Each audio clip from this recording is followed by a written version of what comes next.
Hello, and welcome to Small Biz Catalyst. I am your host, Ayisat Abilogun. Join me as we explore ways that we as small business owners can pay ourselves a growing six-figure salary without pulling out our hair.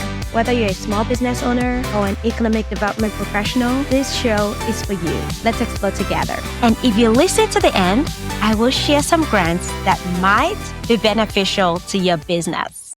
Hi, and welcome back to Small Biz Catalyst. On today's episode, I am going to do something I haven't ever done on a show before. We're talking about fate in business. What impact does it have? How does it shape our business? How should it affect our business? And is it really important? I'd love to hear your thoughts actually after this episode. Right before I began to record this episode, I told my daughter that I was doing an episode on fate and business. And she asked me an intriguing question. She was like, do you feel called to? And in silly mom fashion, I asked how, do you mean did I get a phone call or an invitation letter or something like that? And she just looks at me. I think she understood what I was trying to say. But in all candidness, though, this episode is really very impromptu. But at the same time, the questions and just the impact of it is not impromptu for me. Some of you might know my story.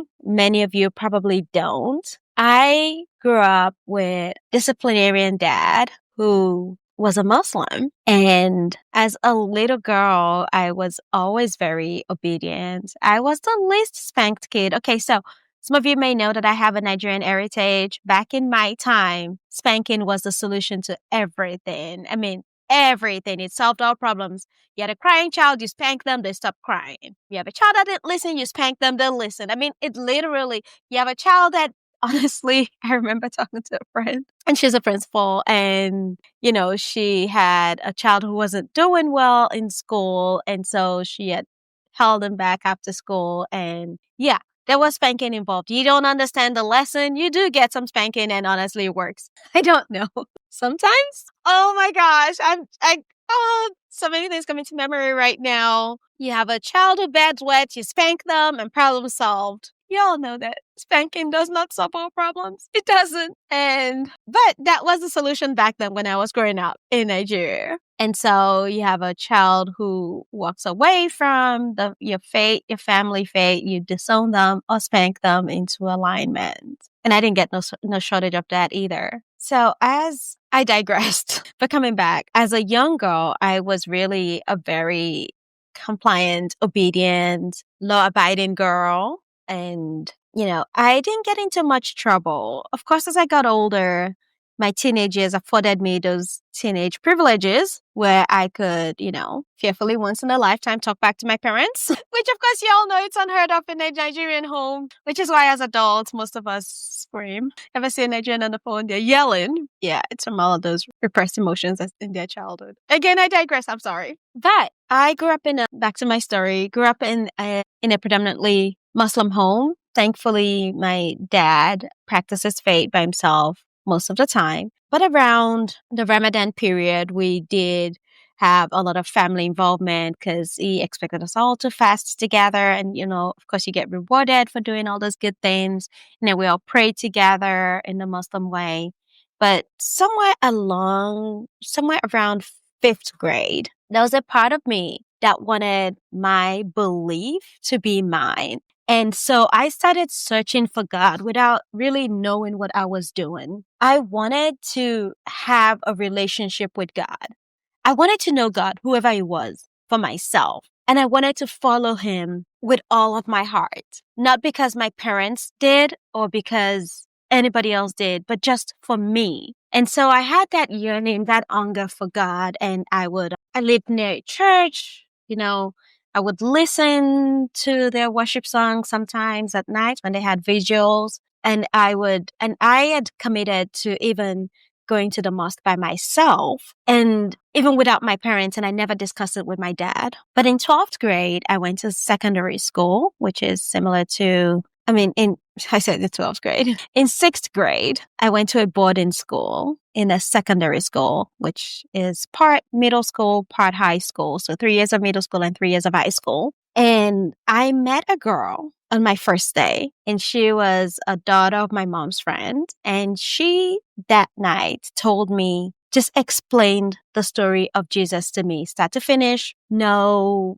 extra stuff. And after telling me about Jesus Christ, she asked me if I would like him to come into my heart. And at that time, I knew for sure there was just this confirmation that this is what I've been looking for. This is the God I've been looking for. And I totally want to follow him with all of my heart. And so I said yes. And that marked the beginning of my belief, my relationship with a higher power, my relationship with God, and just my journey as a Christian. And in that moment, I knew there was no turning back. Hello, listener. If you're just joining us, this is Small Biz Catalyst.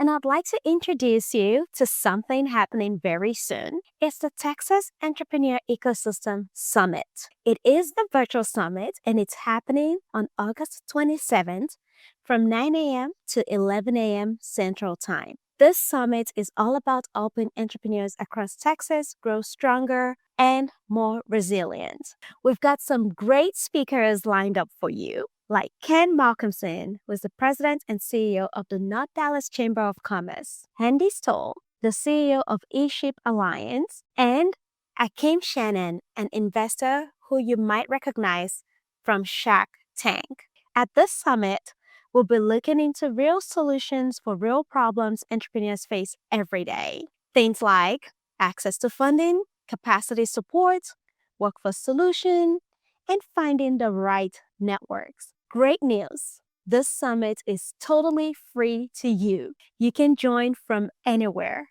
and you should definitely be in that virtual room where a lot will be happening. If you're building something or helping others build something, this is the summit for you.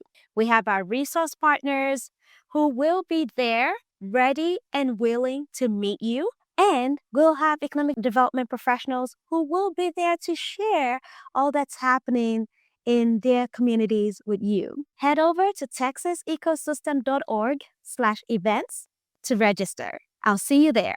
And now, back to the show. So I laughed earlier about, whooping kids to shape. Yeah, so every holiday I would go home and I would get my punishment, my whooping. And my dad just really thought that if he punished me enough, I would change my mind. Because, again, I told you I was an obedient girl. I rarely got punished growing up because I followed all the rules, and I would rarely break a rule. And I was compliant dad's girl. But this was one thing he couldn't shake, and he just couldn't understand why. But I knew within me that there was a resolve that this was true and this is who I was meant to be. And God was real, and I could follow him. And I knew that I could talk to him, have a relationship with him. So fast forward many years as an adult, coming back to America as a young adult and eventually growing up into an adult, my faith was still mine, never wavered. But obviously there were a lot of cultural influence on my faith. And there were times in my life that I felt like I couldn't take my faith to work because it was unacceptable. And I honestly didn't know what to do. I never stopped believing in God. And it's not like I completely stopped talking about God, but I really didn't share confidently or allow myself opportunities to share because I felt like it was a taboo. And many years later, and especially this year, I've just really, I still kept reading my Bible, going to church. I had my friends, but I just felt like there was a part of me that was missing. Just that part of telling others about Jesus, about what he's done for me and about my walk with him in my life. And I remember last year getting into a program where, we were asked a series of questions about ourselves to introduce ourselves to other people in the program. And I wasn't sure how comfortable it would be for me to even say that I was a Christian. I didn't know if I'll be accepted, unaccepted. And so I found ways of sharing about me and affirming my faith without really using certain words. And people who got it and responded. But looking back, I feel like it was a disservice because maybe some people just really wanted to know what I believed. And if I shy away from that, then they never know, or they're not bold enough to ask me, and they shouldn't be the one asking. But anyways, I bring this to business because I feel like our beliefs sometimes affect how we do business, maybe even who we do business with. And so for me, how I do business will always be anchored in my faith, in my beliefs. And for instance, what I mean is my guiding principles in life really are living a life that honors God. And He only has two commands: love your God with all your heart, soul, and strength, and love your neighbor. Your neighbor are the people you serve, the people at work, the people at home, the people you do business with. That's your neighbor. And so what does that mean for me as a podcaster, a CEO, an executive director of an organization? It means going to work, knowing that my impact goes beyond a transaction. It means caring for the person that I serve. It means caring about the partners I work with. It means loving them even when it feels like they are unlovable, because someone else loved me enough to die for me even when I didn't deserve it. It means forgiving people when they hurt me because I've been forgiven. And it also means not hiding.